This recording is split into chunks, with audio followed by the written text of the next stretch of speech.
ನಮ್ಮ ವಿಶ್ರಮದಲ್ಲಿ dining hall come library ಮಾಡಿದ್ದೀನಿ. ಅದನ್ನ ಪರಿಚಯ ಮಾಡ್ಕೊಡುವಾಗ ಅದ್ರ ಹೆಸರು ಸ್ವತಂತ್ರ ಅಂತ ಹೇಳಿದೆ. ಇದು ಪದ ತುಂಬಾ ವಿಶೇಷವಾದ ಪದ. ನಾವು ಸಾಮಾನ್ಯ ಪದಗಳನ್ನ ಇಂಗ್ಲಿಷ್ ನಲ್ಲಿ ತಗೊಂಡ್ಬಿಡ್ತೀವಿ ಅರ್ಥನ. ಸ್ವತಂತ್ರ ಅಂದ್ರೆ ಏನು, ಸ್ವಾತಂತ್ರ್ಯ ಅಂದ್ರೆ ಫ್ರೀಡಮ್ ಅಂತ ಅಂದ್ಬಿಡ್ತೀವಿ. ಆದ್ರೆ ಅದು ಅಷ್ಟು ಸುಲಭದ ಅರ್ಥದ್ದಲ್ಲ ಅದು. ಯಾಕೆಂದ್ರೆ ಸ್ವತಂತ್ರ ಅನ್ನೋ ಪದನ ನಾವು ಸಾಮಾಜಿಕವಾಗಿ, ಆರ್ಥಿಕವಾಗಿ, ಹಾಗೆ ನೈತಿಕತೆಯ ದೃಷ್ಟಿಯಿಂದ ಮತ್ತೆ ಆಧ್ಯಾತ್ಮಿಕ ದೃಷ್ಟಿಯಿಂದ ಅದಕ್ಕೆ ಹಲವಾರು ಅರ್ಥಗಳು ಬರುತ್ತೆ ಒಂದೇ ಪದ. ಆ ಫ್ರೀಡಮ್ ಅಂತ ಬಂದಾಗ ನಿಮ್ಗೆ ಅದು ಅಷ್ಟು ಹಲವು ಮಜಲುಗಳು ಮತ್ತೆ ಆಯಾಮಗಳು ಕಾಣಲ್ಲ ಅನ್ನೋದು ನನ್ನ ನಂಬಿಕೆ, ಅಭಿಪ್ರಾಯ, ಕ್ಷಮಿಸಿ. ಸೊ ಯಾಕೆ ಅಂತಂದ್ರೆ ಈ ಸ್ವತಂತ್ರ ಅನ್ನೋ ಪದ ತುಂಬಾ ವಿಶೇಷವಾದ್ದು. ಸ್ವ ಅಂದ್ರೆ ನಾನು, ತಂತ್ರ ಅಂದ್ರೆ ಹೆಣೆಯುವುದು, ಟ್ರಿಕ್ ಅಂತ ಅನ್ಕೋಣ ಸದ್ಯಕ್ಕೆ. ತಂತ್ರ ಅಂದ್ರೆ ಟೆಕ್ನಿಕ್ ಅಂತ. ಸೊ ನನ್ನದೇ ಟೆಕ್ನಿಕ್ ಅಲ್ಲಿ ನಾನು ಬದುಕುವುದು. ಈಗ ಉದಾಹರಣೆ, ಸಿಪಾಯಿ ದಂಗೆ ಆಗೋದಕ್ಕೂ ಮುಂಚೆ ನಡೆದಂತ ಬ್ರಿಟಿಷರ ವಿರುದ್ಧ ಹೋರಾಟ ಏನಿತ್ತು ಅಥವಾ ಯುದ್ಧಗಳೇನಿತ್ತು ಅದನ್ನ ಸ್ವಾತಂತ್ರ್ಯ ಚಳುವಳಿ ಅಂತ ಕರೆಯಲ್ಲ. ಸಿಪಾಯಿ ದಂಗೆಯಿಂದ ಮುಂದಕ್ಕೆ ಸ್ವಾತಂತ್ರ್ಯ ಚಳುವಳಿ ಅಂತ ಪರಿಗಣಿಸ್ತಾರೆ ಇತಿಹಾಸಕಾರರು. ಯಾಕೆಂದ್ರೆ ಅದು ಯಾವುದೋ ಒಂದು ಪ್ರದೇಶವನ್ನ ಸ್ವತಂತ್ರಗೊಳಿಸೋಕೋ ಅಥವಾ ತಮ್ಮ ಸಿಂಹಾಸನವನ್ನ ಉಳಿಸ್ಕೊಳ್ಳೋಕೋ ವ್ಯಾಪಾರ ದೃಷ್ಟಿಯಲ್ಲೋ ಆದಂತಹ ಯುದ್ಧಗಳಲ್ಲ. ಸಿಪಾಯಿ ದಂಗೆ ನಂತರ ಆದದ್ದು. ಅದಕ್ಕೆ ಮುಂಚಿನೆಲ್ಲ ಹಲವು ಕಾರಣಗಳಿಗೆ ಯುದ್ಧ ಆಗಿದೆ. ಸಿಪಾಯಿ ದಂಗೆ ನಂತರ ಇಡೀ ದೇಶವನ್ನೇ ಸ್ವತಂತ್ರಗೊಳಿಸ್ಬೇಕು, ಬ್ರಿಟಿಷರ ಕಪಿಮುಷ್ಟಿಯಿಂದ ನಾವು ಬಿಡುಗಡೆ ಪಡಿಬೇಕು ಅಂತ ಆದ ಹೋರಾಟದಿಂದ ಇದು ಸ್ವಾತಂತ್ರ್ಯ ಚಳುವಳಿ ಅಂತ ಪರಿಗಣಿಸಲಾಗುತ್ತೆ. ಇಡೀ ದೇಶದ ಸ್ವಾತಂತ್ರ್ಯ ಚಳುವಳಿ ಅಂತ ಪರಿಗಣಿಸಲಾಗುತ್ತೆ. ಮಿಕ್ಕಿದೆಲ್ಲವೂ ಸ್ವಾತಂತ್ರ್ಯ ಚಳುವಳಿ ಆದ್ರೂ ಅದು ಆಯಾ ಪ್ರದೇಶಕ್ಕಷ್ಟೇ ಸೀಮಿತವಾಗಿತ್ತು. ಇಡೀ ದೇಶದ ಸ್ವಾತಂತ್ರ್ಯದ ಚಳುವಳಿ ಆಗಿರ್ಲಿಲ್ಲ ಅನ್ನೋ ಒಂದು. ಸೊ ಸಾಮಾಜಿಕವಾಗಿ ನೋಡುವಾಗ ಸ್ವಾತಂತ್ರ್ಯ ಚಳುವಳಿ ಅನ್ನೋದು ಕೂಡ ಎಷ್ಟೇ ಇಸ್ವಿಯಿಂದ ಅಂತ ಕನ್ಸಿಡರ್ ಮಾಡ್ತಾರೆ. ಸೊ ಸಾಮಾಜಿಕವಾಗಿ ನೋಡುವಾಗ್ಲೂ ಕೂಡ ಅದು ವ್ಯತ್ಯಾಸವಾಗ್ತಾ ಹೋಗುತ್ತೆ. ಉದಾಹರಣೆ, ನನಗೆ ರಾತ್ರಿ 12 ಗಂಟೆಗೆ ಹಾಡು ಕೇಳಬೇಕು ಅಂತ ಅನ್ನಿಸ್ತು. ನಾನು ಕೇಳ್ಬೋದು, ನನಗೆ ಸ್ವಾತಂತ್ರ್ಯ ಇದೆ, 12 ಗಂಟೆಲ್ಲೂ ಕೇಳ್ಬೋದು. ಆದ್ರೆ ಎಷ್ಟು ವಾಲ್ಯೂಮ್ ಅಲ್ಲಿ ಕೇಳ್ಬೋದು? ಪಕ್ಕದ ಮನೆಯಲ್ಲಿ ನಿದ್ದೆ ಮಾಡ್ತಾರೆ, ನಿದ್ದೆಗೆ ಎಡಿಸೋಷ್ಟು ವಾಲ್ಯೂಮ್ ಕೊಟ್ಕೊಂಡು ಕೇಳೋಷ್ಟು ಸ್ವಾತಂತ್ರ್ಯ ಇದೆಯಾ ಅಥವಾ ನಾನೊಬ್ಬನೇ ಕೇಳೋಷ್ಟು ಸ್ವಾತಂತ್ರ್ಯ ಇದೆಯಾ? ಸೊ ಈ ಸಾಮಾಜಿಕವಾಗಿ ಅಂತ ನೋಡಿದಾಗ ನಮ್ಮ ಸ್ವಾತಂತ್ರ್ಯ ಜೊತೆಗೆ ಜವಾಬ್ದಾರಿ ಕೂಡ ಇರುತ್ತೆ. With great power comes great responsibility ಅಂತ ಸ್ಪೈಡರ್ ಮ್ಯಾನ್ ಸಿನಿಮಾದೊಂದು ಫೇಮಸ್ ಡೈಲಾಗ್ ಇದೆ. ಹಾಗೆ ಇದು ನಮಗೆ ಸಾಮಾಜಿಕ ಸ್ವಾತಂತ್ರ್ಯ. ಆ ಸಾಮಾಜಿಕ ಸ್ವಾತಂತ್ರ್ಯದಲ್ಲಿ ಅದನ್ನು ನಾವು ಅನುಭವಿಸುವಾಗ ಮತ್ತೊಬ್ಬರಿಗೆ ಹಾನಿ ಉಂಟಾಗದಂತೆಯೇ ನಾವು ಅದನ್ನ ಬಳಸ್ಕೊಂಡಾಗ ಅದು ಸ್ವಾತಂತ್ರ್ಯ. ಅಂದ್ರೆ ನನ್ನ ಸ್ವೇಚ್ಛೆ ಏನಿದೆ, ನನಗೇನು ಅನ್ನಿಸ್ತದ ಮಾಡ್ಬೇಕು ಅನ್ಕೊಂಡೆ, ನಾನು ಅಂದುಕೊಂಡದನ್ನ ಮಾಡುವುದಕ್ಕೆ ಅವಕಾಶ ಸಿಗೋದು ಸ್ವಾತಂತ್ರ್ಯ. ಆ ಸ್ವಾತಂತ್ರ್ಯವನ್ನ ನಾನು ಅನುಭವಿಸುವಾಗ ಮತ್ತೊಬ್ಬರಿಗೆ ಹಾನಿ ಆಗಬಾರದು. ಇದು ನನ್ನ ಜವಾಬ್ದಾರಿ, ಕರ್ತವ್ಯ. ಪ್ರತಿಯೊಬ್ಬರು ನಾವು ಹಕ್ಕುಗಳ ಬಗ್ಗೆ ಮಾತಾಡ್ತೀವಿ, ನಾವು ಜವಾಬ್ದಾರಿಗಳ ಬಗ್ಗೆ ಮಾತಾಡೋದಿಲ್ಲ.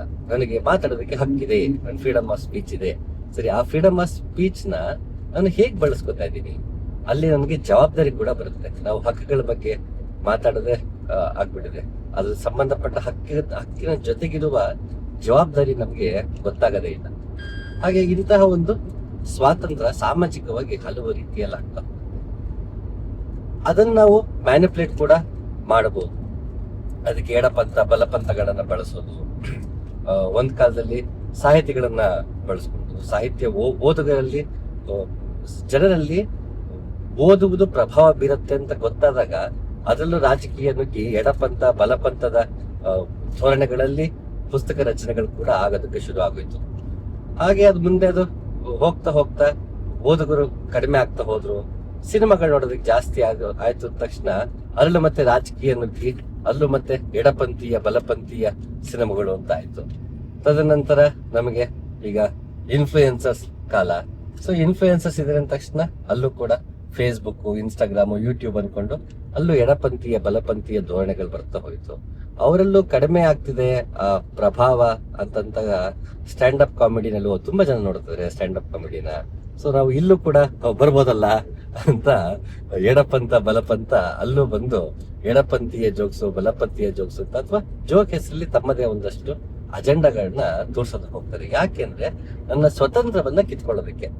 ನಾನು ಸ್ವತಂತ್ರವಾಗಿ ಯೋಚನೆ ಮಾಡುವುದು, ನನ್ನ ದೇಶದಲ್ಲಿ ಆಡಳಿತಾತ್ಮಕವಾಗಿ ನಾನು ಪ್ರಶ್ನೆ ಮಾಡುವುದು, ಅದು ಯಾವುದೇ ಸರ್ಕಾರಗಳಿರಲಿ ಯಾವುದೇ ಪಕ್ಷದೇ ಇರಲಿ, ನಾನು ಪ್ರಜೆಯಾಗಿ ಯೋಚನೆ ಮಾಡುವುದನ್ನ ಕಿತ್ತುಕೊಳ್ಳುವುದಕ್ಕೆ ಎಡಪಂಥೀಯ ಬಲಪಂಥೀಯಗಳ ಸಹಾಯದಿಂದ ಆಯಾ ಪಕ್ಷಗಳು ತಮ್ಮ ತಮ್ಮ ಬೇಳೆಕಾಳನ್ನ ಬೇಯಿಸ್ಕೊಳಕ್ ಹೋಗುತ್ತೆ. ಏನಕ್ಕೆ ಅಂದ್ರೆ ನಮ್ಮ ಸ್ವತಂತ್ರವನ್ನ, ನಾನು ಸ್ವತಂತ್ರವಾಗಿ ಯೋಚನೆ ಮಾಡುವ ಶಕ್ತಿಯನ್ನ ಕಿತ್ಕೊಳ್ಳೋದಕ್ಕೆ. ಒಂದಷ್ಟು ಜನ ಒಂದೇ ರೀತಿಯಲ್ಲಿ ಯೋಚನೆ ಮಾಡಿದ್ರೆ ನನಗೆ ವೋಟ್ ಹಾಕೋದು ಸುಲಭ, ಇಷ್ಟು ಜನ ನನ್ನ ಹಿಂದೆ ಬಂದ್ಬಿಡ್ತಾರೆ. ಸೊ ನಮಗೆ ಕೊನೆಗೆ ನಾವು ಫಾಲೋಯರ್ಸ್ ಆಗ್ಬಿಡ್ತೀವಿ. ನಾವು ಪ್ರಜೆಯಾಗಿ ವೋಟ್ ಹಾಕೋದಿಲ್ಲ, ನಾನು ಫಾಲೋಯರ್ ಆಗಿ ವೋಟ್ ಹಾಕ್ಬಿಡ್ತೀನಿ. ಸೊ ಅವ್ರಿಗೆ ಪ್ರಜೆಗಳಾಗಿ ವೋಟ್ ಹಾಕ್ಬೇಕು ಅಂದಾಗ ಆತ ಪ್ರಶ್ನೆ ಮಾಡ್ತಾನೆ, ಫಾಲೋಯರ್ ಆಗ್ಬಿಟ್ಟಾಗ ಆತ ಪ್ರಶ್ನೆ ಮಾಡಲ್ಲ. ಹಾಗಾಗಿ ಎಲ್ರೂ ಕೊನೆಗೆ ಪ್ರಜಾಪ್ರಭುತ್ವವನ್ನ ತಮ್ಮದೇ ರೀತಿಯಲ್ಲಿ ಬರೀ ರಾಜಕೀಯ ಮಟ್ಟದಕ್ಕೆ ಉಳಿಸ್ಕೊಳ್ಳಕ್ಕೆ ಅಂತ ಹೋದಾಗ ನಮಗೆ ಪ್ರಜೆಗಳು ಸ್ವತಂತ್ರವಾಗಿ ಯೋಚನೆ ಮಾಡೋದನ್ನ ಹಲವು ಬಗೆಯಲ್ಲಿ ಕಿತ್ಕೊಂಡು ಹೋಗ್ಬಿಡ್ತಾರೆ ರಾಜಕಾರಣಿಗಳು. ಯಾಕೆಂದ್ರೆ ಗೊತ್ತು, ಸ್ವಾತಂತ್ರ್ಯ ಇಸ್ ವೆರಿ ಡೇಂಜರಸ್. ಅದು ಸಮಷ್ಟಿಯಲ್ಲಿ ಇಡೀ ದೇಶದ ಹಿತದೃಷ್ಟಿಯಲ್ಲಿ ಸ್ವಾತಂತ್ರ್ಯ ಯೋಚನೆ ಮಾಡುತ್ತೆ, ತನ್ನ ಬಗ್ಗೆ ಅಷ್ಟೇ ಸ್ವಾತಂತ್ರ್ಯ ಯೋಚನೆ ಮಾಡಲ್ಲ. ಅದಕ್ಕೆ ಸಿಪಾಯಿ ದಂಗೆ ಯಾಕೆ ಸ್ವಾತಂತ್ರ್ಯ ಚಳುವಳಿ ಆರಂಭ ಅಂತ ಕರೀತಾರೆ ಅಂದ್ರೆ, ಅಲ್ಲಿ ಆದದ್ದು ಬರೀ ತನ್ನಗೋಸ್ಕರ, ತನ್ನ ಪ್ರದೇಶಕ್ಕೋಸ್ಕರ, ತನ್ನ ಸಮುದಾಯಕ್ಕೋಸ್ಕರ, ತನ್ನ ಧರ್ಮಕ್ಕೋಸ್ಕರ ಅಲ್ಲಿ ಹೋರಾಟ ನಡೆದದ್ದಲ್ಲ. ಈ ದೇಶದಲ್ಲೇ ಬ್ರಿಟಿಷ್ ಹೋಗ್ಬಿಡ್ಬೇಕು, ಇದೇನೇ ಸಮಸ್ಯೆ ಅಂತ ಜಾತಿ ಧರ್ಮಗಳನ್ನ ಮರೆತು ಒಗ್ಗಟ್ಟಾಗಿ ನಿಂತು ಹೋರಾಟ ಶುರು ಮಾಡಿದ್ರಿಂದ ಅದು ಸ್ವಾತಂತ್ರ್ಯ ಚಳುವಳಿ. ಅಂತಹ ಸ್ವಾತಂತ್ರ್ಯ ಇದ್ದಾಗ ಅಷ್ಟು ಸ್ವತಂತ್ರವಾಗಿ ಯೋಚನೆ ಮಾಡೋ ಜನ ಒಗ್ಗೂಡಿದ್ರೆ ಆಳುವಂತಹ ವರ್ಗ ಏನಿದೆ ಅದಕ್ಕೆ ಕಷ್ಟ ಆಗತ್ತೆ ಅಂತ ಅರಿವಿದ್ದಂತಹ ಪುಂಡ ರಾಜಕಾರಣಿಗಳು ಒಂದು ಕಾಲದ ನಂತರ ಸ್ವಾತಂತ್ರ್ಯವನ್ನ ಕಿತ್ಕೊಳ್ಳೋದಕ್ಕೆ ಶುರು ಮಾಡಿದ್ರು. ಅದು ನಮಗೆ ಆಗ್ಲೇ ಹೇಳ್ದಂಗೆ ಸಾಹಿತ್ಯದಲ್ಲೂ ಅದು ಬಂತು, ಸಿನಿಮಾದಲ್ಲಿ ಬಂತು, ಕಲೆನಲ್ಲಿ ಬಂತು, ಎಲ್ಲ ಕಡೆಯೂ ಬಲಪಂಥ ಎಡಪಂಥ ಧೋರಣೆಯಲ್ಲಿ ಬಂತು. ಇವತ್ತು ನಾವು ಒಂದು ಬಲಪಂಥವಾಗಿ ಯೋಚನೆ ಮಾಡ್ಬೇಕಲ್ಲ ಎಡಪಂಥವಾಗಿ ಯೋಚನೆ ಮಾಡ್ಬೇಕು ನಂಗೆ ಆಗ್ತಿದೆ. ಒಬ್ಬ ಸ್ವತಂತ್ರ ಚಿಂತಕ ಅಂದ್ರೆ ನೀನು ಹಾಗಾದ್ರೆ ಡಿಪ್ಲೊಮ್ಯಾಟ್ ಇರ್ಬೇಕು, ನೀನು ಹಿಪೋಕ್ರಿಟ್ ಇರ್ಬೇಕು ಅಥವಾ ಸಮಯ ಸಾಧಕ ಇರ್ಬೇಕು ಅಂತಾನೆ ಜನ ಅನ್ಕೊಳ್ತಾರೆ. ಅಥವಾ ನಿಂದೆ ಅದನ್ನ ಒಂದು ನಿಲುವೇ ಇಲ್ವಲ್ಲ, ಒಂದು 5 ದಿವಸ ದಟ್ ಅದನ್ನ ಮಟ್ಟಿಗೆ ತಂದ್ಬಿಡ್ತಾರೆ. ಯಾಕೆಂದ್ರೆ ಅವರು ಅದು ಅಷ್ಟೇ ಯೋಚನೆ ಮಾಡೋದಕ್ಕೆ ಸಾಧ್ಯವಾಗ್ತಿರುತ್ತೆ. ಇವೆರಡರ ಆಚೆ, ಎಡಪಂಥ ಬಲಪಂಥದ ಆಚೆ ನೋಡುವಂತಹ ಸ್ವಾತಂತ್ರ್ಯ ನನಗೆ ಇರಬೇಕು. ಆಗ ಕೆಲವೊಂದ್ಸಲಿ ಎಡಪಂಥದ ಧೋರಣೆಗಳು ನಮ್ಗೆ ಇಷ್ಟ ಆಗ್ಬೋದು, ಬಲಪಂಥದ ಧೋರಣೆಗಳು ಇಷ್ಟ ಆಗ್ಬೋದು. ಎಲ್ಲಿ ನನಗದು ಸರಿ ಅನ್ಸೋದು ಸರಿ, ಎಲ್ಲಿ ಸರಿ ಅನ್ಸಲ್ಲ ಅದು ಸರಿ ಅಲ್ಲ. ಸೊ ಇದು ಸ್ವಾತಂತ್ರ್ಯಕ್ಕೆ ಒಗ್ಗೂಡಿಸುವ ಶಕ್ತಿ ಇದೆ. ಅಲ್ಲಿ ಜಾತಿ ಧರ್ಮಗಳಿಂದ ಮೀರಿ ಸಮಷ್ಟಿಯಲ್ಲಿ ಅಭಿವೃದ್ಧಿ ಹೊಂದುವಂತಹ ಶಕ್ತಿ ಸ್ವಾತಂತ್ರ್ಯ ಕೊಡುತ್ತೆ. ಆಗ ಅದನ್ನ ಕಿತ್ಕೊಳ್ಳೋದಕ್ಕೆ ಅದು ಇತ್ತೀಚಿನ ಕಾಲದಲ್ಲ, ಆಗಿನ ರಾಜರ ಕಾಲದಿಂದಲೂ ಅದು ನಡೀತಾ ಬಂದಿದೆ. ಅದಕ್ಕದು ಬಳಸಿದ ಆಗಿನ ಕಾಲಕ್ಕೆ ಧರ್ಮವನ್ನ ಬಳಸಿದೆ.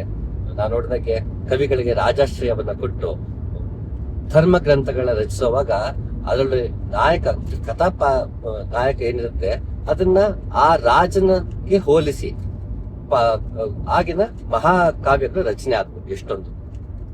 ಏನಕ್ಕೆ ಅಂದ್ರೆ ಆತ ಆ ಕಥೆಯನ್ನ, ಧಾರ್ಮಿಕ ಕಥೆಯನ್ನ ತಗೊಂಡು ಆ ಕಥೆಯಲ್ಲಿರುವಂತ ಧಾರ್ಮಿಕ ನಾಯಕನನ್ನ ತನಗೆ ಹೋಲಿಸಿಕೊಂಡ್ರೆ ಜನ ನನ್ನ ದೇವರಾಗಿ ನೋಡ್ಬಿಡ್ತಾರೆ, ಆಗ ಪ್ರಶ್ನೆ ಮಾಡಕ್ ಬಿಡ್ತಾರೆ ಅಂತ.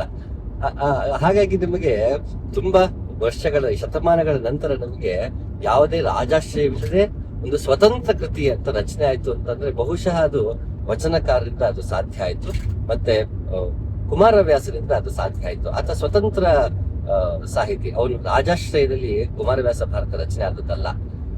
ಹಾಗಾಗಿ ಅದು ಎಲ್ಲಿ ಮತ್ತೆ ರಾಜಾಶ್ರಯಕ್ಕೆ ಸಿಲುಕ್ಬಿಡುತ್ತೋ ಅಂತ ಅವನು ಕೊನೆಗೆ ಅದನ್ನ ಅರ್ಧಕ್ಕೆ ನಿಲ್ಲಿಸ್ತಾನೆ. ಯಾಕಂದ್ರೆ ಪ್ರಚಾರ ಪಡಿತಾ ಹೋಗ್ಬಿಡುತ್ತೆ. ಕುಮಾರವ್ಯಾಸ ಈಗ ಬರಿತಾ ಇದನಪ್ಪ, ಗದಗಿರಿ ನಾರಾಯಣಪ್ಪ ಮಹಾಕಾವ್ಯವನ್ನು ರಚನೆ ಮಾಡ್ತಾ ಇದ್ದಾನೆ ಕನ್ನಡದಲ್ಲಿ ಅಂತ ಬಂದಾಗ ಬಹುಶಃ ಆಗಿನ ಕಾಲದಲ್ಲಿ ಹಲವಾರು ರಾಜರು ಅಪ್ರೋಚ್ ಮಾಡಿರ್ಬೋದು. ಅದು ನನಗನ್ಸೋದು ಅಷ್ಟೇ ಹೊರತು ಅದು ಹಾಗೆ ಆಗಿರ್ಬೇಕು ಅಂತಿಲ್ಲ.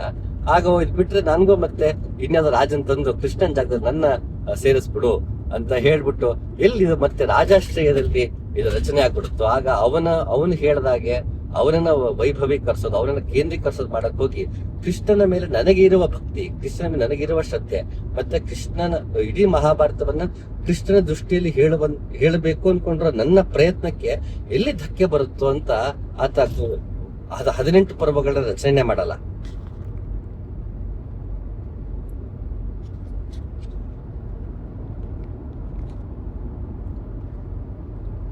ಹಾಗೆ ಅಂತಹ ಒಂದು ಪ್ರಯತ್ನ ದಾಸರಲ್ಲೂ ಆಗಿದೆ, ಕೀರ್ತನಕಾರರಲ್ಲೂ ಆಗಿದೆ. ಆ ಸ್ವಾತಂತ್ರ್ಯ ಎಲ್ಲೂ ಕಟ್ಟಾಕೊಳ್ಳೋದಕ್ಕೆ ಇಷ್ಟಪಡೋದಿಲ್ಲ. ಇದನ್ನ ಪದೇ ಪದೇ ಆಗಾಗ ಅದನ್ನ ಗಮನಿಸೋದಕ್ಕೆ ಪ್ರಯತ್ನ ಪಡ್ತಾನೆ ಇರ್ತಾರೆ. ಇದು ಸಾಮಾಜಿಕ ಸ್ವಾತಂತ್ರ್ಯ ಅಂತ ಅನ್ಬೋದು. ಇನ್ನೊಂದು ವೈಚಾರಿಕ ಸ್ವಾತಂತ್ರ್ಯ. ನಾ ಆಗ್ಲೇ ಹೇಳಿದಾಗೆ ಒಂದು ವಿಷಯವನ್ನ ನಾನು ಹೇಗೆ ಗ್ರಹಿಸುತ್ತೇನೆ, ನನ್ನ ಅನುಭವದ ಮೇಲೆ, ನನಗೆ ಪ್ರಪಂಚ ಮೇಲೆ ಬಗ್ಗೆ ಇರುವ ಜ್ಞಾನದ ಮೇಲೆ ನಾನು ಪ್ರಪಂಚದ ಆಗು ಹೋಗುಗಳನ್ನ ಹೇಗೆ ನೋಡ್ತೀನಿ, ನಾನು ವಿಷಯಗಳನ್ನು ಹೇಗೆ ನೋಡ್ತೀನಿ ಅನ್ನೋದೇ ಸ್ವಾತಂತ್ರ್ಯ ನನಗೆ ಇರುತ್ತೆ. ಅದನ್ನು ನಾವು ಕೊನೆಗೆ ಮೊಟಕುಗೊಳಿಸ್ತಾ ಹೋಗ್ತೀವಿ. ಅದು ಒಂದ್ ರೀತಿನ ಹೇಳಿದಾಗ ಅದು ರಾಜಕಾರಣಿಗಳು, ರಾಜರು ಮಾಡ್ತಾ ಹೋದ್ರೆ, ಇನ್ನೊಂದು ಹಂತದಲ್ಲಿ ನಮಗೆ ಪಾದರಿಗಳು, ಮುಲ್ಲಾಗಳು, ಸ್ವಾಮೀಜಿಗಳು, ಹಲವಾರು ಜನ ಧರ್ಮವನ್ನ ಪ್ರತಿನಿಧಿಸುವಂತಹ ಪೌರತ್ಯಶಾಹಿ ವರ್ಗ ಅಂತ ಹೇಳ್ತೀವಿ, ಅದು ನಮ್ಮನ್ನ ಮತ್ತೆ ಮೊಟಕುಗೊಳಿಸ್ತಾ ಹೋಗುತ್ತೆ, ಅಥವಾ ಅದರ ಸಹಾಯದಿಂದ ಮೊಟಕುಗೊಳಿಸ್ತಾರೆ. ಈಗ ನಾವು ಕಾರ್ಲ್ ಮಾರ್ಕ್ಸ್ ಪೌರತ್ಯಶಾಹಿ ವರ್ಗದ ಬಗ್ಗೆ ಮಾತಾಡಿದ ತಕ್ಷಣ ಆತ ಇದ್ದ ಜಾಗದಲ್ಲಿ ಹಿಂದೂ ಧರ್ಮ ಇರ್ಲಿಲ್ಲ. ಸೊ ಅಲ್ಲಿ ಅವನು ಪೌರತ್ಯಶಾಹಿ ಅಂದಾಗ ಕ್ರಿಶ್ಚಿಯನ್ಗಳನ್ನೇ ಅವನು ಹೇಳಿದ, ಕ್ರೈಸ್ತ ಧರ್ಮದಲ್ಲಿರುವಂತಹ ಪೌರಹಿತಶಾಹಿ ವರ್ಗದ ಬಗ್ಗೆ ಮಾತಾಡಿರ್ತಾನೆ. ಅದೇ ನಾವು ಕಾರ್ಲ್ ಮಾರ್ಕ್ಸ್ ಇಲ್ಲಿಗೆ ಬಂದಾಗ, ಅಂದ್ರೆ ಆ ಸಿದ್ಧಾಂತವನ್ನ ಇಲ್ಲಿಗೆ ತಂದಾಗ ಪೌರಹಿತಶಾಹಿ ವರ್ಗ ಅಂತ ಹೇಳಿದಾಗ ಇಲ್ಲಿ ಈ ದೇಶದಲ್ಲಿರುವಂತ ಪೌರಹಿತಶಾಹಿ ವರ್ಗದ ಬಗ್ಗೆ ಅದು ಅಡ್ರೆಸ್ ಮಾಡ್ತಿದೆ ಅಂತ ನಾವು ಪರಿಗಣಿಸಬಹುದು. ಸೊ ಇದೊಂದು ದೊಡ್ಡ ನೆಕ್ಸಸ್ ಇದು. ಆ ನೆಕ್ಸಸ್ ಅಲ್ಲಿ ನಮ್ಮನ್ನ ಒಂದೇ ನಂಬಿಕೆಯ ಆಧಾರದ ಮೇಲೆ ಅಥವಾ ಒಂದೇ ಯೋಚನೆ ಮಾಡುವ ರೀತಿಯಲ್ಲಿ ನಮಗೆ ವೈಚಾರಿಕತೆಯನ್ನು ನೀಡುತ್ತಾ ಹೋದ್ರೆ, ನೀನು ಇಂಥ ಧರ್ಮದವನು, ಇಂಥ ಜಾತಿಯವನು, ಇಂಥ ಮತದವನು, ಇಂಥ ಪ್ರದೇಶದವನು, ನಿನಗೆ ಇಂತಿಂಥದ್ದು ಅಂತ ನನಗೆ ಮೊದಲದನ್ನ ಹೇರಿ ಬಿಟ್ಟರೆ ನಾನು ಅದೇ ರೀತಿ ಯೋಚನೆ ಮಾಡೋದಕ್ಕೆ ಶುರು ಮಾಡ್ತೀನಿ. ಆಗ ಅದಕ್ಕೆ ಸಂಬಂಧಪಟ್ಟ ಹಾಗೆ ನಮ್ಗೆ ಅಭಿಮಾನವನ್ನ ಮೂಡಿಸಿದಾಗ, ನಾನು ಯಾರು ನನಗೆ ಅದ ಅಭಿಮಾನ ಮೂಡಿಸಿದ್ನೋ ನಾನು ಅವನಿಗೆ ಫಾಲೋಯರ್ ಆಗ್ಬಿಡ್ತೀನಿ. ಆಗ ನಮ್ಮನ್ನ ಆಳುವುದಕ್ಕೆ ಸುಲಭವಾಗುತ್ತೆ. ಹಾಗಾಗಿ ಇಲ್ಲಿ ವೈಚಾರಿಕತೆಯಲ್ಲೂ ಕೂಡ ನಮ್ಮ ಸ್ವಾತಂತ್ರ್ಯವನ್ನ ಕಿತ್ಕೊಳ್ಳೋದಕ್ಕೆ ಶುರು ಆಗತ್ತೆ. ಇದು ಅದಕ್ಕೆ ರಾಜಕಾರಣಿಗಳು ಬಳಸುವ ಸಾಹಿತಿಗಳು, ಕಲಾವಿದರು ಅಂತಾದ್ರೆ ಮತ್ತೊಂದು ಮಜಲು ಪೌರಹಿತಶಾಹಿ ವರ್ಗ. ಅದು ಎಲ್ಲ ಧರ್ಮದಲ್ಲೂ ಎಲ್ಲ ದೇಶಗಳಲ್ಲೂ ಆಗ್ತಿರುವಂತದ್ದು. ನಮ್ಮ ದೇಶದಲ್ಲೂ ಅದು ಆಗ್ತಾ ಇದೆ.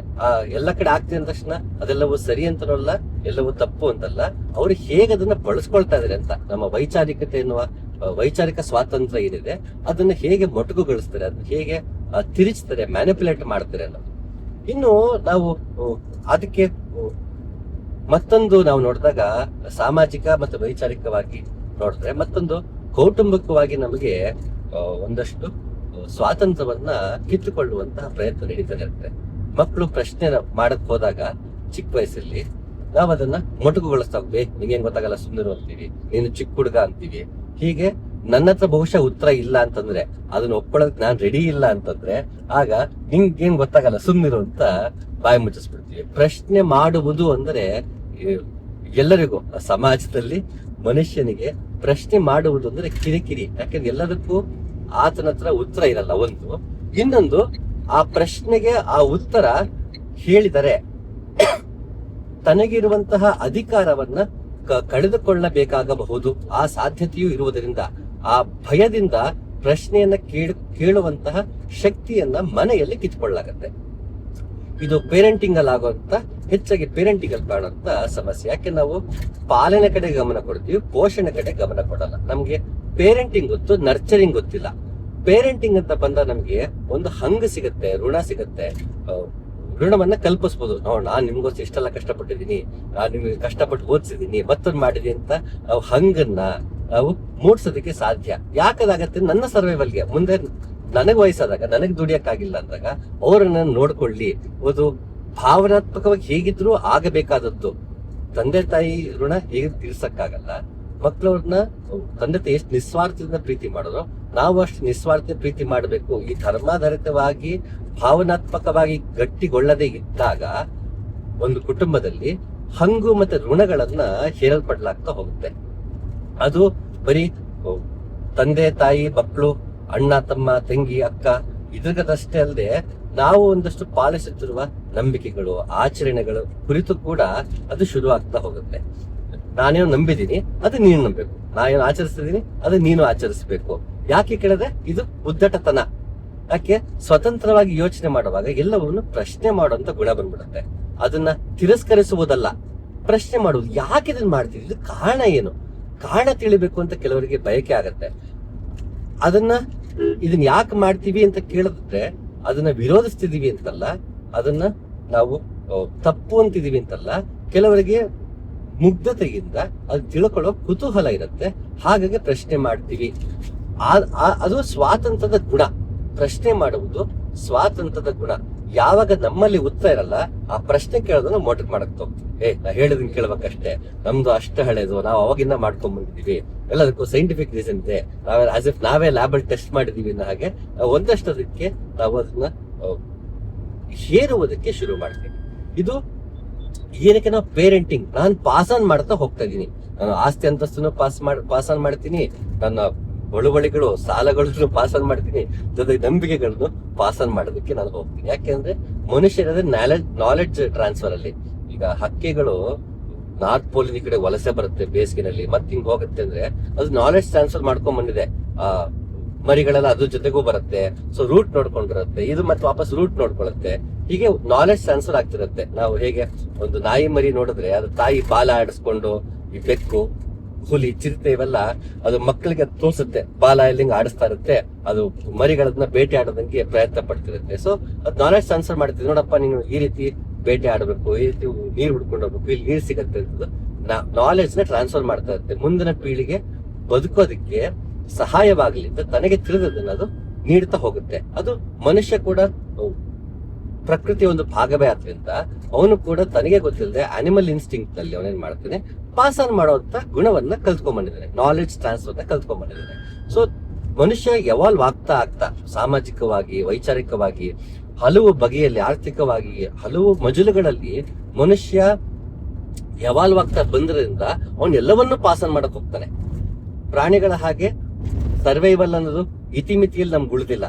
3 ಹೊತ್ತು ಊಟ, ಮಲ್ಕೊಳ್ಳೋಕ್ ಒಂದು ಜಾಗ, ಬೇಟೆ ಆಡುವಂತ ಪ್ರಾಣಿಗಳು ತನ್ನ ತಾನು ಕಾಪಾಡಿಕೊಳ್ಳೋದು, ಇದಿಷ್ಟಕ್ಕೆ ಉಳಿದಿಲ್ಲ ಮನುಷ್ಯನ ಸರ್ವೈವಲ್. ಅವನ ಸರ್ವೈವಲ್ ತುಂಬಾ ವಿಶಾಲವಾಗ್ಬಿಟ್ಟಿದೆ, ಅವನ ಬದುಕು ಅನ್ನೋದು ತುಂಬಾ ವಿಶಾಲವಾಗ್ಬಿಟ್ಟಿದೆ. ಅದರಲ್ಲಿ ಎಷ್ಟೋ ವಿಷಯಗಳು ಬಂದು ಸೇರ್ಕೊಂಡ್ಬಿಟ್ಟಿದೆ. ಹಾಗೆ ಅವನು ಎಲ್ಲವನ್ನೂ ಪಾಸ್ ಆನ್ ಮಾಡಕ್ ಹೋಗ್ತಾನೆ. ಯಾಕೆಂದ್ರೆ ಸರ್ವೈವಲ್ ಕಷ್ಟ, ನಾವೇ ಕಾಂಪ್ಲಿಕೇಟ್ ಮಾಡ್ಕೊಂಡ್ಬಿಟ್ಟಿದ್ವಿ, ಕಷ್ಟ ಹೆಚ್ಚಾಗಿ ಕಾಂಪ್ಲಿಕೇಟ್ ಮಾಡ್ಕೊಂಡ್ಬಂದಿದೀವಿ. ಅವನು ಎಲ್ಲವನ್ನೂ ಪಾಸ್ ಆನ್ ಮಾಡ್ತೀವಿ. ಯಾಕೆ, ನನಗಾದ ಕಷ್ಟ ಇವನಿಗೆ ಆಗ್ಬಾರ್ದು, ನನ್ನ ಹಾಗೆ ಈತ ಆಗ್ಬೇಕು. ಎರಡೂ ಕೂಡ ಬರುತ್ತೆ. ಒಂದು, ನಾನು ಸುಗಮವಾಗಿ ಬಂದ್ರೆ ನನ್ನ ರೀತಿ ಇವನು ಆಗ್ಬಿಟ್ರೆ ಇವನು ಲೈಫ್ ಸುಗಮವಾಗಿರುತ್ತೆ, ಅಥವಾ ನಾ ಕಷ್ಟಪಟ್ಟರೆ ನಂತರ ಕಷ್ಟ ನನ್ನ ಮಕ್ಕಳು ಪಡಬಾರ್ದು. ಇದೆರಡೂ ಕೂಡ ನನ್ನ ಹಿಂದಿನ ಪಾಸ್ಟ್ ಎಕ್ಸ್ಪೀರಿಯನ್ಸಸ್ ಇಂದ ಆಧಾರದ ಮೇಲೆ ಮಕ್ಕಳ ಭವಿಷ್ಯವನ್ನ ನಾವು ನೋಡೋದಕ್ಕೆ ಶುರು ಮಾಡ್ತೀವಿ. ಆಗ ಅವನ್ನ ಹೇಳ್ತಾ ಹೋಗ್ತೀವಿ. ಮಕ್ಕಳು ಏನು ಓದ್ಬೇಕು, ಎಲ್ಲಿ ಕೆಲ್ಸಕ್ಕೆ ಸೇರ್ಬೇಕು, ಎಲ್ಲರಿಂದ ಹಿಡಿದು ನನ್ನ ಪಾಸ್ಟ್, ನನ್ನ ಹಿಂದಿನ ಅನುಭವಗಳ ಆಧಾರದ ಮೇಲೆ ಅದನ್ನ ಹೇಳ್ತಾ ಹೋಗ್ತೀವಿ. ಯಾಕೆ ನನ್ಗೆ ಇಂಥವಾಗಿರೋದ್ರಿಂದ ಸಮಸ್ಯೆಗಳಾಗಿಲ್ಲ, ನಿಮ್ಗೆ ಇಲ್ಲಿ ಸಮಸ್ಯೆ ಆಗೋದಿಲ್ಲ, ಹಾಗಾಗಿ ಇದನ್ನ ಮಾಡಿ ಅಂತ ನಾವು ಹಿಂದಿಂದ ಹೇಳ್ತಾ ಬರ್ತೀವಿ. ಅಲ್ಲೂ ಕೂಡ ಅದು ನಮ್ಮ ಪೇರೆಂಟ್ಸ್ ನ ಕಾಳಜಿ ಕೂಡ ಆಗಿರುತ್ತೆ, ಪೋಷಕರದ್ದು ಇಲ್ಲ ಅಂತಲ್ಲ. ಕೆಲವೊಂದ್ಸಲಿ ಧೋರಣೆ ಕೂಡ ಆಗಿರುತ್ತೆ. ಮತ್ತೆ ಕಾಳಜಿಯಿಂದ ಮಾಡಿದೀವಿ ಅಂದ ತಕ್ಷಣ ನನ್ನ ಮೊನ್ನೆಯ ಅನುಭವ ನಾಳೆ ದಿನ ಮುಂದೆ ಬರುವಂತಹ ಘಟನೆಗೆ ಪೂರಕವಾಗಿ ಸಹಾಯವಾಗುತ್ತೆ ಅಂತ ಹೇಳಕ್ ಆಗಲ್ಲ. ಯಾಕಂದ್ರೆ ಅದು ಬದುಕು ಒಂಥರ ನಿಂತ ನೀರಲ್ಲ, ಅದು ಹರಿತಾ ಇರುತ್ತೆ, ಪದೇ ಪದೇ ಪಾತ್ರವನ್ನ ಬದಲಾಯಿಸ್ಕೋತಾ ಇರುತ್ತೆ. ಹಾಗಾಗಿ ಎಲ್ಲಾ ಸೇರಿನೂ ನಮ್ಮ ಹಿಂದಿನ ಅನುಭವ ಭವಿಷ್ಯಕ್ಕೆ ಸಹಾಯ ಆಗತ್ತೆ ಅಂತ ಹೇಳಕ್ ಆಗಲ್ಲ. ಖಲೀಲ್ ಜಿಬ್ರಾನ್ ಚೆನ್ನಾಗಿ ಹೇಳ್ತಾನೆ, your children are not your children, they are the sons and daughters of the life longing for itself, you may house their bodies but not their souls ಅಂತಾನೆ. ನಿನ್ನ ಮಕ್ಕಳೆಲ್ಲ ಅವರು ಭಗವಂತರಿಂದ ಬಂದವರು, ನೀನು ಅವರಿಗೆ ದೇಹವನ್ನು ನೀಡಬಹುದೇ ಹೊರತು ಆತ್ಮವನ್ನಲ್ಲ ಅಂತಾನೆ. ಎಷ್ಟು ಚೆನ್ನಾಗಿರುತ್ತೆ. ನಾವು ನಾಳೆಗೆ ಸಂಬಂಧಪಟ್ಟವರು, ನೀನು ಬರೀ ಬಿಲ್ ಅಷ್ಟೇ. ಭಗವಂತ ನಿನ್ನ ಬಿಲ್ ಆಗಿಟ್ಟುಕೊಂಡು ಮುಂದೆ ಬರುವ ಪೀಳಿಗೆ ಏನಿದೆ ಅದನ್ನ ಪಾಸ್ಟರಿಟಿ ಅಂತ ಅಂತಾರೆ ಇಂಗ್ಲಿಷ್ ಅಲ್ಲಿ. ನಮ್ಮನ್ನ ಬಾಣವಾಗಿಟ್ಟುಕೊಂಡು, ಮಕ್ಕಳನ್ನ ಬಾಣವಾಗಿಟ್ಟುಕೊಂಡು ಭವಿಷ್ಯಕ್ಕೆ ಅವನು ಬಾಣವನ್ನ ಬಿಟ್ಟಿದ್ದಾನೆ, ಈ ಹಿಂದಿನದನ್ನೇ ಅದ್ರ ಮೇಲೆ ಹೇರೋದಕ್ಕೆ ಹೋಗ್ಬೇಡ ಅಂತ ತುಂಬಾ ಸೊಗಸಾಗಿ ಖಲೀಲ್ ಜಿಬ್ರಾನ್ ದ ಪ್ರಾಫಿಟ್ ಅಲ್ಲಿ ಚಿಲ್ಡ್ರನ್ ಅನ್ನೋ ವಿಷಯಕ್ಕೆ ಬಂದಾಗ ಅದು ಹೇಳ್ತಾ ಹೋಗ್ತದೆ. ಇದು ಸ್ವಾತಂತ್ರ್ಯದ ಗುಣ. ಈ ಸ್ವಾತಂತ್ರ್ಯದ ಗುಣ ನಮ್ಮನ್ನ ಮುಂದೆ ಕರ್ಕೊಂಡು ಹೋಗೋದಕ್ಕೆ ಸುಲಭ ಆಗುತ್ತೆ. ಚಾಚು ಮುಂದಕ್ಕೆ ಮನವ ಮಂಕುತಿಮ್ಮ ಅಂತ ಗುಂಡಪ್ಪ ಅಂತಾರೆ. ಕಣ್ಣ ನಿಟ್ಟನು ಮುಖದೆ ಮಂಕುತಿಮ್ಮ ಅಂತ. ಕಣ್ಣು ಯಾಕೆ ಮುಂದೆ ಇದೆ ಅಂತಂದ್ರೆ ಈ ಹಿಂದೆ ನೋಡೋ ಅವಶ್ಯಕತೆ ಇಲ್ಲ. ಹಂಗಿದ್ರೆ ಭಗವಂತ ಹಿಂದೆ ಕಣ್ ಕೊಟ್ಟಿರ್ತಿದ್ದ, ಭಗವಂತ ಮುಂದೆ ಮುಖದಲ್ಲಿ ಕಣ್ ಕೊಟ್ಟಿದ್ದಾನೆ, ಯಾಕೆ ಮುಂದೆ ನೋಡ್ಲಿ ಅಂತ. ಸೊ ನಾವು ಬಿಡುಗಡೆಗೊಳಿಸಿಕೊಳ್ಳಬೇಕಾದ ನೆನ್ನೆಗಳಿಂದ. ನೆನ್ನೆಗಳು ನಮಗೆ ಬೇಕು, ಆದ್ರೆ ಆ ನೆನ್ನೆ ನಮಗೆ ಎಷ್ಟು ಬೇಕು. ಈ ಸರಿ ಮೌಂಟಿಂಗ್ ಮಾಡೋದು ಸರಿಗಿಲ್ಲ, ಹಾಗಾಗಿ ಎಲ್ಲ ಕಡೆ ಅವಾಗ ಫ್ರೇಮ್ ಚೇಂಜ್ ಆಗ್ತಾ ಇದೆ. ಸೊ ನೆನ್ನೆಗಳಿಂದ ಕಳಿಸ್ಕೋಬೇಕಿರುತ್ತೆ. ಆ ನೆನ್ನೆಗಳನ್ನ ಅಗೌರವಿಸುವುದು ಅಂತಲ್ಲ. ನಾವು ನಿನ್ನೆಯಿಂದ ಕಳಿಸ್ಕೋಬೇಕು ಅಂದ ತಕ್ಷಣ ನನ್ನ ತಂದೆ ತಾಯಿಯದು, ನನ್ನ ಪ್ರದೇಶದ್ದು, ನನ್ನ ಸಂಸ್ಕೃತಿಯನ್ನು ಅಗೌರವಿಸಬೇಕು ಅಂತಲ್ಲ, ಅವುಗಳನ್ನ ಬಿಟ್ಟು ಬಿಡಬೇಕು ಅಂತಲ್ಲ, ಅವಕ್ಕೆ ಅಂಟಿಕೊಳ್ಳದೆ ಇರುವುದು, ಅದನ್ನ ಸುಖ ಸುಮ್ಮನೆ ನಾವು ಏನು ಪ್ರಶ್ನೆಯನ್ನೇ ಮಾಡಿಕೊಳ್ಳದೆ ಹಾಗೆ ಒಪ್ಪಿಕೊಳ್ಳುವುದು, ಮೌಢ್ಯದಲ್ಲೇ ಬದುಕುವುದು ಅವಶ್ಯಕತೆ ಇಲ್ಲ ಅಂತ. ಸೊ ಆಗ್ಲೇ ಹೇಳ್ದಂಗೆ ಸ್ವಾತಂತ್ರ್ಯ ಪ್ರಶ್ನೆ ಕೇಳುವುದರಲ್ಲಿದೆ. ಎಲ್ಲವನ್ನು ನಾವು ಹಾಗೆ ಒಪ್ಪಿಕೊಳ್ಳದೆ ಅದು ಯಾಕೆ ಮಾಡ್ತಾ ಇದೀವಿ, ಯಾಕೆ ಎಲ್ಲರೂ ಇದನ್ನ ಪಾಲಿಸ್ತಾ ಇದಾರೆ, ಯಾಕೆ ಹೀಗೆ ನಡ್ಕೊಳ್ತಿದೀವಿ, ಇದನ್ನ ವಿಮರ್ಶೆ ಮಾಡುತ್ತಾ, ಚರ್ಚೆ ಮಾಡುತ್ತಾ, ಎಲ್ಲವನ್ನು ಪ್ರಶ್ನೆ ಮಾಡಿಕೊಳ್ಳುತ್ತಾ ಹೋಗುವುದು ಸ್ವಾತಂತ್ರ್ಯ. ಹಾಗೆ ನಾನು ಸಾಮಾಜಿಕವಾಗಿ ನಾನು ಹಳೆಯದರಿಂದ ಕಳಿಸ್ಕೊಳ್ಬೇಕು, ನಾನು ವೈಚಾರಿಕವಾಗಿ ನಾನು ಹಳೆಯದಿಂದ ಕಳಿಸ್ಕೋಬೇಕು. ಯಾಕೆಂದ್ರೆ ಎಲ್ಲವೂ ನಮಗೆ ವೈಚಾರಿಕತೆಯನ್ನು, ಇತಿಹಾಸವನ್ನು ಎಲ್ಲವನ್ನು ಇನ್ನೊಬ್ಬರು ನಮಗೆ ಕೊಟ್ಟಿತ್ತು. ಅದು ನಾನಾಗೆ ಪಡೆದದ್ದಲ್ಲ, ಮತ್ತೊಬ್ಬರು ಹೇಳಿದ್ರೆ ನಾವು ಕೇಳ್ತಾ ಇರ್ತೀವಿ. ಹೀಗೆ ಒಬ್ಬ ಯುರೋಪಿಯನ್ ಇತಿಹಾಸಕಾರ ಪ್ರಪಂಚದ ಅಷ್ಟೂ ಇತಿಹಾಸವನ್ನ ನಾನು ಸಮಗ್ರವಾಗಿ ಅದನ್ನ ಒಂದ್ ಕಡೆ ದಾಖಲೆ ಮಾಡ್ಬೇಕಲ್ಲ ಅಂತ ಬರೆಯೋದಕ್ಕೆ ಕೂರ್ತಾನಂತೆ. ಆಗ ಪಕ್ಕದಲ್ಲಿ ಮನೆ ಆಚೆ ಕಡೆ ರಸ್ತೆನಲ್ಲಿ ಸದ್ದು ಗಲಾಟೆ. ಸರಿ ಇವ್ನು ಹೋಗ್ತಾನೆ, ಏನಪ್ಪ ಇದು, ಏನ್ ಗಲಾಟೆ ಆಯ್ತು ಅಂತ ವಿಚಾರಿಸಕ್ಕೆ ಅಂತ ಹೋಗ್ತಾನೆ. ಒಂದ್ 15 ಜನ ಗುಂಪ್ಸಿರ್ತಾರೆ. ಕೇಳ್ತಾನೆ ಏನಾಯ್ತು ಅಂತ ಕೇಳ್ತಾನೆ. ಒಬ್ಬೊಬ್ನು ಒಂದೊಂದು ರೀತಿ ಹೇಳ್ತಾನಂತೆ ಘಟನೆನ. ಅವಾಗ ಅನ್ಸುತ್ತೆ ಈ ಒಂದು 10 ನಿಮಿಷ ಮುಂಚೆ ನಡೆದ ಘಟನೆನ 10 ಜನ 10 ತರ ಹೇಳ್ತಾ ಇದಾರೆ ಅಂದ್ರೆ ಇಡೀ ಇತಿಹಾಸ ನಾನ್ ನೋಡೇ ಇಲ್ಲ ಅದನ್ನ, ಯಾರ್ಯಾರೋ ದಾಖಲೆ ಮಾಡಿರೋದು, ಅದನ್ನ ನೋಡಿ ನಾನು ಹೋಗ್ತೀನಿ ಅಂತಂದ್ರೆ ಅದು ಇನ್ನೆಷ್ಟದು ಅವರ ದೃಷ್ಟಿಕೋನದಲ್ಲಿ ರಚನೆ ಆಗಿರ್ಬೇಡ. ನಾನು ನಿಜವಾಗ್ಲೂ ವಾಸ್ತವವನ್ನ, ಒಂದು 100 ವರ್ಷದಿಂದ ನಡೆದಿರೋಂತ ವಾಸ್ತವನ ನನ್ಗೆ ಕಟ್ಕೊಡಕ್ಕಾಗತ್ತ? ಆ ಘಟನೆ ನಡೆದಿದೆ, ಅದನ್ನ 10 ಜನ ನೋಡಿದ್ರೆ 10 ತರ ದಾಖಲೆ ಮಾಡಿದ್ರೆ ವಾಸ್ತವ ನನಗೆ ಗೊತ್ತೇ ಇಲ್ಲ. ಯಾಕೆಂದ್ರೆ ಆ ಘಟನೆ ನಡೆದಾಗ ನಾನು ಇಲ್ವೇ ಇಲ್ಲ. ಇಲ್ಲಿ 10 ನಿಮಿಷ ಮುಂಚೆ ನಡೆದಿದ್ದನ್ನೇ ವಾಸ್ತವ ನನಗೆ ತಿಳ್ಕೊಳಕ್ ಆಗ್ತಿಲ್ಲ ಅಂದ್ರೆ ಇಲ್ಲಿ 100 ವರ್ಷದ ಹಿಂದಿನ ವಾಸ್ತವನ ತಿಳ್ಕೊಳಕ್ ಹೇಗ್ ಸಾಧ್ಯ? ಸೊ ಇತಿಹಾಸ ಅಂತ ಬಂದಾಗ ಅದ್ ಎಷ್ಟು ವಸ್ತುನಿಷ್ಠವಾಗಿರೋದಕ್ಕೆ ಸಾಧ್ಯ ಇದೆಯಾ ಅಂತ ಅವ್ನು ಪ್ರಶ್ನೆ ಮಾಡಿ ಅವನು ಬರೆಯದೇ ಬಿಟ್ಬಿಡ್ತಾನಂತೆ. ಹಾಗೆ ನಮಗೆ ವಸ್ತುನಿಷ್ಠವಾಗಿರ್ಬೇಕು ಅಂತಂದ್ರೆ ನಾವು ಅದು ನಾವಾಗೆ ಅನುಭವಿಸ್ಬೇಕು. ಎಲ್ಲವೂ ನಾವಾಗೆ ಅನುಭವಿಸಕ್ಕಾಗಲ್ಲ.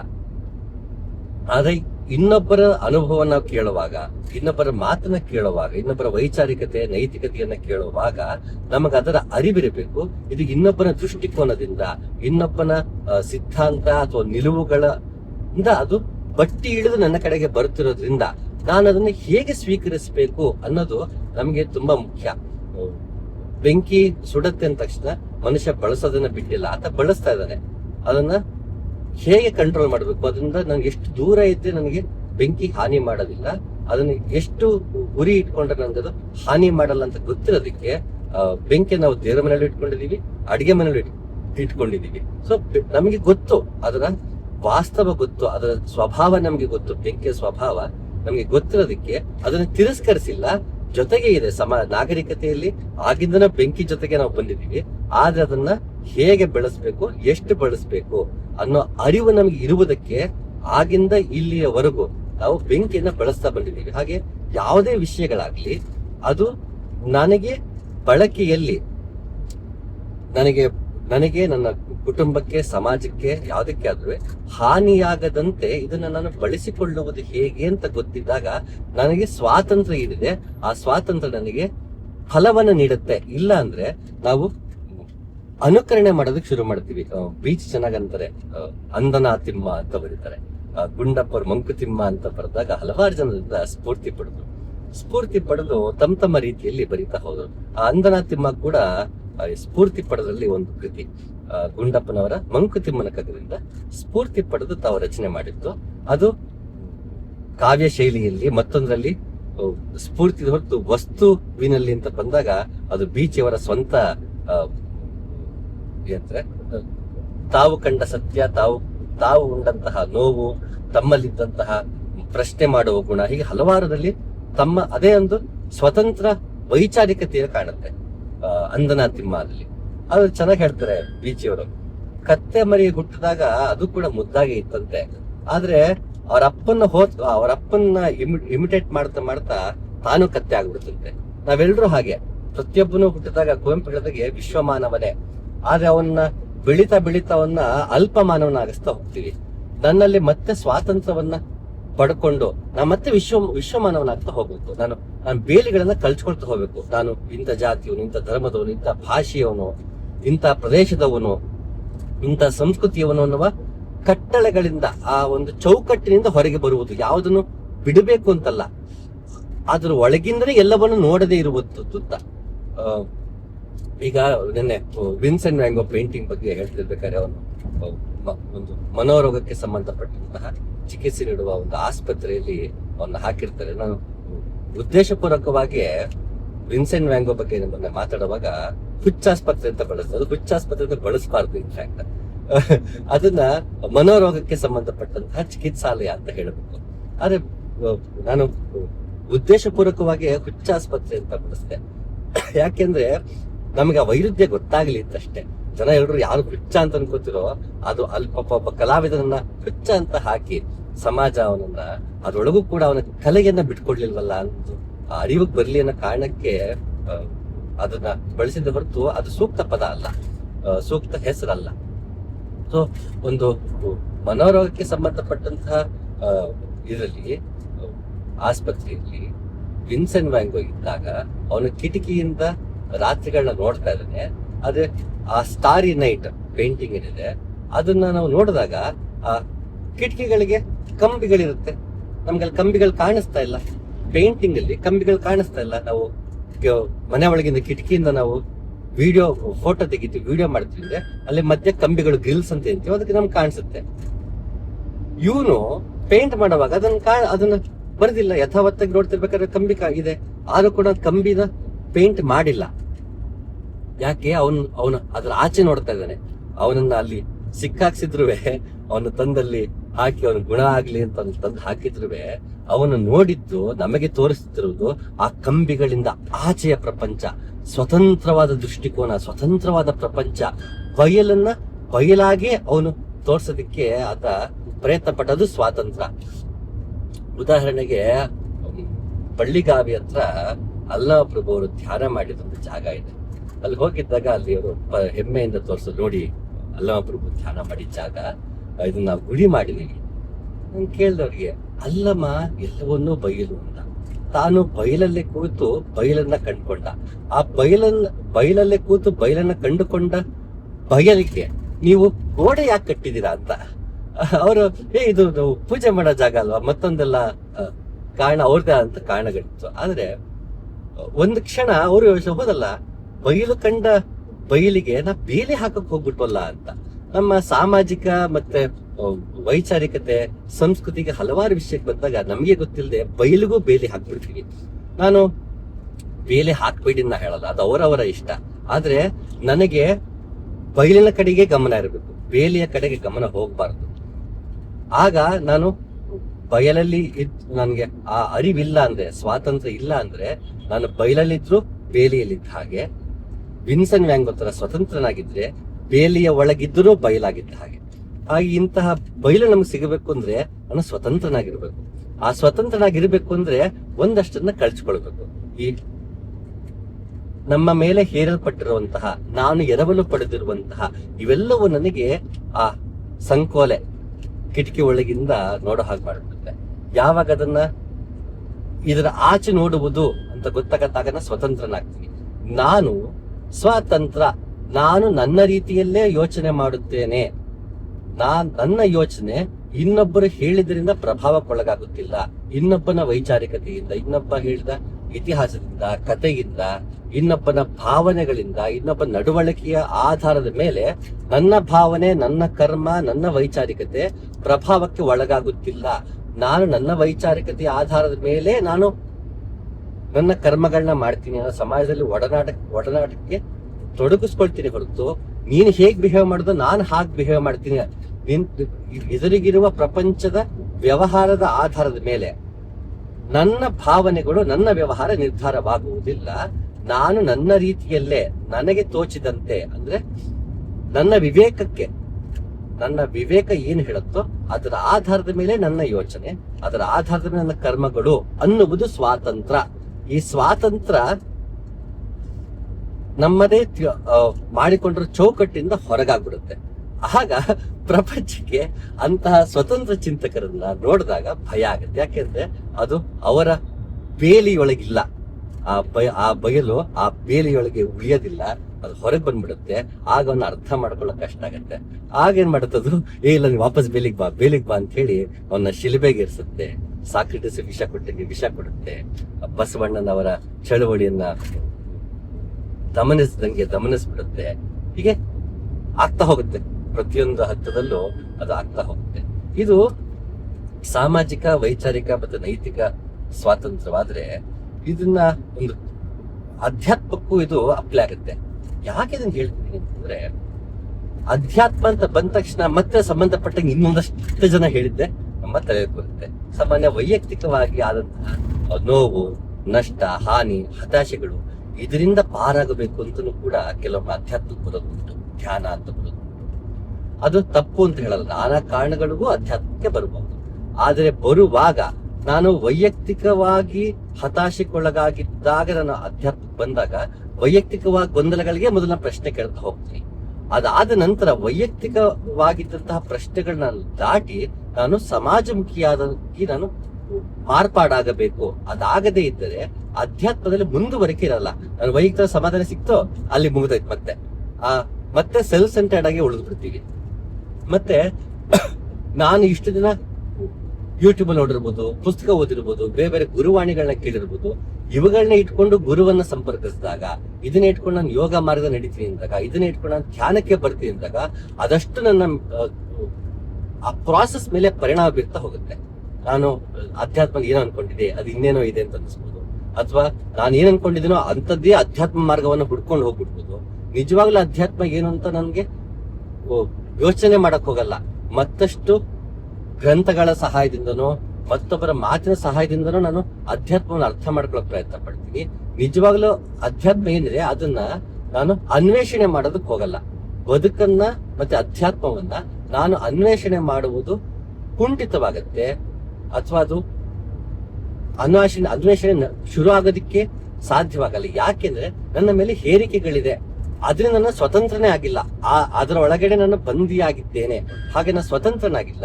ನನ್ನ ಸ್ವತಂತ್ರನಾಗಿದ್ದರಿಂದ ನನ್ನ ವಿವೇಕ ಕೆಲಸ ಮಾಡಲ್ಲ. ನನ್ನ ವಿವೇಕ ಯಾವ ಕೆಲಸ ಮಾಡಲ್ಲ, ಆಗ ಅಧ್ಯಾತ್ಮದಲ್ಲಿ ನನ್ನ ಹೇರಿಕೆಗಳೇ ಕೆಲಸ ಮಾಡಕ್ ಶುರು ಮಾಡುತ್ತೆ. ಸತ್ಯವನ್ನು ತಲುಪೋದಕ್ಕೆ ಸಾಧ್ಯವೇ ಆಗಲ್ಲ. ಹಾಗೆ ಅಧ್ಯಾತ್ಮದಲ್ಲೂ ಕೂಡ ನಾವು ಆ ಒಂದು ವಿವೇಕ ಮತ್ತೆ ವೈಚಾರಿಕತೆಯನ್ನ ಉಳಿಸ್ಕೊಳ್ಬೇಕಾಗತ್ತೆ. ಹಾಗಂತ ಓದ್ಬೇಡಿ ಅಂತಲ್ಲ, ಗುರುವಾಣಿಗಳನ್ನ ಕೇಳಬೇಡಿ ಅಂತಲ್ಲ. ಅದು ಕೇಳುವಾಗ ನನಗೆ ಅರಿವಿರಬೇಕು, ಇದು ಎರವಲು ಪಡೆದ ಮಾಹಿತಿ. ಪುಸ್ತಕಗಳನ್ನ ಬರೀ ಓದೋದ್ರಿಂದ ಮಾಹಿತಿ ಸಿಗುತ್ತೆ ಅಂತ ಹೇಳಕ್ಕಾಗಲ್ಲ. ಹಾಗಂತ ಮಾಹಿತಿ ಸಿಗಲ್ವಾ, ಅದ್ರ ಸತ್ಯ ಸಿಗಲ್ವಾ, ನಾನು ಓದೋದೇ ಬೇಡ ಅಂತ ಬಿಡೋ ಅವಶ್ಯಕತೆ ಇಲ್ಲ. ದೇಶ ಸುತ್ತಬೇಕು, ಕೋಶ ಓದ್ಬೇಕು. ಅದು ಓದ್ತಾ ದೇಶ ಸುತ್ತ ನನ್ನಲ್ಲಿ ವಿವೇಕ ಮೂಡ್ತಾ ಹೋಗ್ಬೇಕು. ನಾವು ಪುಸ್ತಕ ಓದಿದ್ರೆ ಜ್ಞಾನ ಬರುತ್ತೆ ಅನ್ಕೋತೀವಿ. ಪುಸ್ತಕ ಓದಿದ್ರೆ ಜ್ಞಾನ ಬರಬಾರ್ದು, ಪುಸ್ತಕ ಓದಿದಾಗ ವಿವೇಕ ಬರಬೇಕು. ದೇಶ ಸುತ್ತೋದ್ರಿಂದ ನಾನು ಬರೀ ಟ್ರಾವೆಲರ್ ಸಾಕಾಗಲ್ಲ, ನಾನು ವಾಂಡರರ್ ಆಗ್ಬೇಕು, ಎಕ್ಸ್ಪ್ಲೋರರ್ ಆಗ್ಬೇಕು. ನನ್ನಲ್ಲಿ ವಿವೇಕ ಬರಬೇಕು. ಹಲವು ಸಂಸ್ಕೃತಿಗಳ ಪರಿಚಯ ಆಗ್ಬೇಕು, ಹಲವು ಊಟದ ಪರಿಚಯ ಆಗ್ಬೇಕು, ಹಲವು ಆಚರಣೆಗಳ ಪರಿಚಯ ಆಗ್ತಾ ಹೋದಾಗ ಕೊನೆಗೆಲ್ಲವೂ ಮನುಷ್ಯ ತಾನು ಸುಖ ಸಂತೋಷದಿಂದ ಬದುಕೋದಿಕ್ಕೆ, ನೆಮ್ಮದಿಯಿಂದ ಬದುಕೋದಿಕ್ಕೆ, ಒಗ್ಗಟ್ಟಾಗಿ ಒಂದಾಗಿ ಬದುಕೋದಿಕ್ಕೆ, ಉಲ್ಲಾಸವಾಗಿ ಬದುಕೋದಿಕ್ಕೆ, ಎಲ್ಲವನ್ನು ಸಂಭ್ರಮಿಸೋದಕ್ಕೆ ಇವೆಲ್ಲ ಆಚರಣೆಗಳು ಮಾಡ್ಕೊಂಡು ಎಷ್ಟು ವೈವಿಧ್ಯವಾಗಿದೆಯಲ್ಲಪ್ಪ ಅಂತ ನನಗೆ ವೈವಿಧ್ಯದ ಕಡೆಗೆ ಒಲವು ಬರಬೇಕು. ಎಲ್ಲವನ್ನು ಗೌರವಿಸುವಂತ ಮನಸ್ಥಿತಿ ಬರಬೇಕು ಒಬ್ಬ ಟ್ರಾವೆಲರ್ ಆದ ಅಂತಂದ್ರೆ. ಅದರ್ವೈಸ್ ಇವತ್ತು ನಾವೇನ್ ನೋಡ್ತಿದೀವಿ, ಎಕ್ಸ್ಪೆಕ್ಟೇಷನ್ ಹಿಂಗಿತ್ತು, ರಿಯಾಲಿಟಿ ಹಿಂಗಿದೆ ಅಂತ ವಿಡಿಯೋಸ್ ಹಾಕ್ತಿರ್ತಾರೆ. ಆ ಎಕ್ಸ್ಪೆಕ್ಟೇಷನ್ ಹೇಗಿತ್ತು ಅನ್ನೋ ಆ ಕಾಲಕ್ಕೆ ಹೋಗ್ಬೇಕು. ಉದಾಹರಣೆಗೆ ಮೇಘಾಲಯ ಅಂತಂದ್ರೆ ಅವನು ಮಳೆಯನ್ನ ತೋರಿಸ್ತಾ ಇದ್ದಾನೆ ವಿಡಿಯೋದಲ್ಲಿ. ಓ ಎಷ್ಟು ಚೆನ್ನಾಗಿದೆ ಅಂತ ಹೋದೆ, ನೋಡ್ರಿ ಇಲ್ಲಿ ಮಳೆನಲ್ಲಿ ನಂಗೆ ನೆಗಡಿ ಬಂದ್ಬಿಡ್ತು, ನಂಗೆ ಎಕ್ಸ್ಪೆಕ್ಟೇಷನ್ ಬೇರೆ ಇತ್ತು ಅಂದ್ರೆ. ಇಲ್ಲ, for everything you have to pay toll. ಅಲ್ಲಿ ನಾನು ಮರುಭೂಮಿ ರಾಜಸ್ಥಾನಕ್ಕೆ ಹೋಗಿದ್ದೀನಿ, ಅಲ್ಲ ಖುಷಿಯಾಗಿ ಓಡಾಡ್ಕೊಂಡ್ ಬಂದೆ ಅಂದ್ರೆ ನಾ ದಗೆಯನ್ನು ಅನುಭವಿಸಿರ್ತೀನಿ. ನನಗೆ ರಾಜಸ್ಥಾನ ಇಷ್ಟ ಆಗಿದ್ದು ಇದು ಮಾಡೋದಂದ್ರೆ ದಗೆ ಅದು part and parcel of Rajasthan ಅಂತ ಗೊತ್ತಿರೋದಕ್ಕೆ ನನಗೆ ರಾಜಸ್ಥಾನಕ್ಕೂ ಹೋಗ್ಬಲ್ಲೆ, ಮೇಘಾಲಯಕ್ಕೂ ಹೋಗ್ಬಲ್ಲೆ, ಹಿಮಾಲಯಕ್ಕೂ ಹೋಗ್ಬಲ್ಲೆ. ಹಿಮಾಲಯಕ್ಕೆ ಹೋಗಿದ್ದೆ, ನಂಗಲ್ಲಿ ತುಂಬಾ ಇಷ್ಟ ಆಯ್ತು ಅಂತ ಹೇಳ್ಕೊಳ್ಳೋವಾಗ ಒಂದ್ ವಾರ ನಾನು ಬಟ್ಟೆನೇ ಬದಲಾಯಿಸಕ್ಕಾಗಿಲ್ಲ. -16 ಡಿಗ್ರಿ ಇತ್ತು ತಪೋವನದಲ್ಲಿ. ಅಲ್ಲಿ ಹಲ್ಲು ಜಕ್ಕೂ ಆಗಿಲ್ಲ, ಮುಖ ತೊಳಿಯಕ್ಕಾಗಿಲ್ಲ ಅಂತ ಪರಿಸ್ಥಿತಿ. ಅಲ್ಲಿ ಎಲ್ಲಾ ಕಡೆ ಹಿಮಾಲಯದಲ್ಲಿ ವಿಂಟರ್ ಸೀಸನ್ ಅಲ್ಲಿ ಮತ್ತೊಂದ್ ಕಡೆ ಹೋದಾಗ ಮಾಮೂಲಿ ವೆಟ್ ವೈಪ್ಸ್ ಅಲ್ಲಿ ಮುಖ ಒರೆಸ್ಕೊಳ್ಳೋ ಪರಿಸ್ಥಿತಿ ಇರುತ್ತೆ.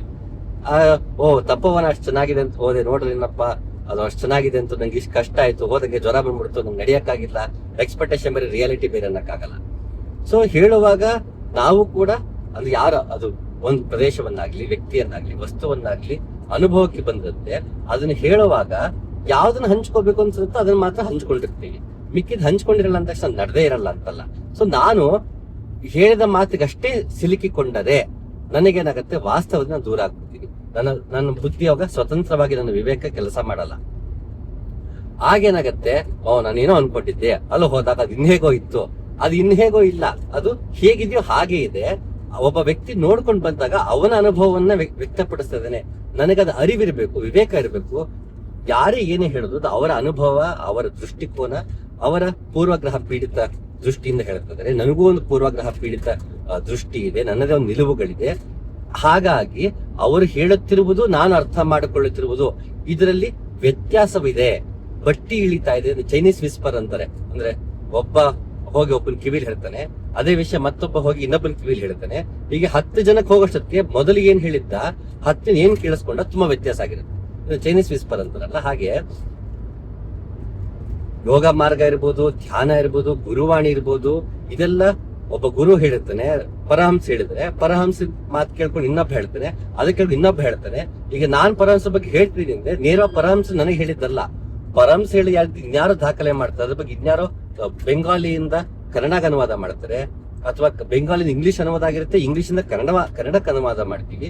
ಹೀಗೆಲ್ಲ ಮಾಡ್ತಾ ಹೋದಾಗ ಎಷ್ಟೋ ಬಟ್ಟಿ ಇಳಿದಿರುತ್ತೆ ಅನ್ನೋ ಅರಿವು ನನಗಿದ್ದರೆ ಆಗ ಪರಹಂಸರು ಏನ್ ಹೇಳಿದ್ರು ಇದನ್ನೇ ಹೇಳಿದ್ದು ಅಂತ ನಾನು ಅವಾಗ ಆ ಅರ್ಥಕ್ಕೆ ಗಂಟು ಬೀಳೋದಿಲ್ಲ.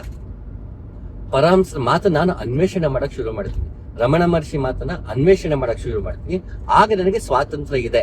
ರಮಣ ಮಹರ್ಷಿ ಮಾತು ಕೇಳಬಾರ್ದು ಅಂತಲ್ಲ, ಪರಹಂಸರ ಮಾತು ಕೇಳಬಾರ್ದು ಅಂತಲ್ಲ, ಅವರ ಮಾತನ್ನ ಕೇಳಿದ್ದೇನೆ, ಅದನ್ನು ನನ್ನ ರೀತಿಯಲ್ಲಿ ನನ್ನ ವಿವೇಕಕ್ಕೆ ತಕ್ಕಂತೆ ಅನ್ವೇಷಣೆ ಮಾಡ್ತಾ ಹೋಗ್ತೀನಿ. ನಮ್ಗೆಲ್ಲ ಅರ್ಥ ಮಾಡ್ಕೊಳ್ಳೋಕೆ ಒಂದು ಹವ್ಯಾಸ, ಚಟ ಅನ್ಬೋದು. ನಾವು ಅರ್ಥ ಮಾಡ್ಕೊಳ್ಳೋದಲ್ಲ, ಅನ್ವೇಷಿಸುವುದು. ಸತ್ಯ ಯಾವತ್ತು ಅನ್ವೇಷಣೆ, ಸತ್ಯ ಅರ್ಥ ಆಗಲ್ಲ, ಸತ್ಯವನ್ನ ಅನ್ವೇಷಿಸಬೇಕು. ಸತ್ಯ ದರ್ಶನವಾಗತ್ತೆ, ಅದಕ್ಕೆ ಸತ್ಯ ದರ್ಶನ ಅಂದ್ರು, ಸತ್ಯಾನ್ವೇಷಣೆ ಅಂದ್ರು. ಸತ್ಯವನ್ನ ಅರ್ಥ ಮಾಡ್ಕೊಳಕ್ಕಾಗಲ್ಲ, ಸತ್ಯವನ್ನ ಅನ್ವೇಷಣೆ ಮಾಡಬಹುದು, ಸತ್ಯ ಗೋಚರವಾಗುತ್ತೆ. ಹಾಗೆ ಇದು ನಮ್ಗೆ ತಿಳಿಬೇಕಂದ್ರೆ ನಾವು ಸ್ವತಂತ್ರವಾಗಿರ್ಬೇಕಿಲ್ಲ ಅಂದ್ರೆ ಸತ್ಯ ಅಂದ್ರೆ ಏನು ಅಂತ ಚರ್ಚೆ ಮಾಡ್ತಾ ಶುರು ಮಾಡ್ಬಿಡ್ತೀವಿ.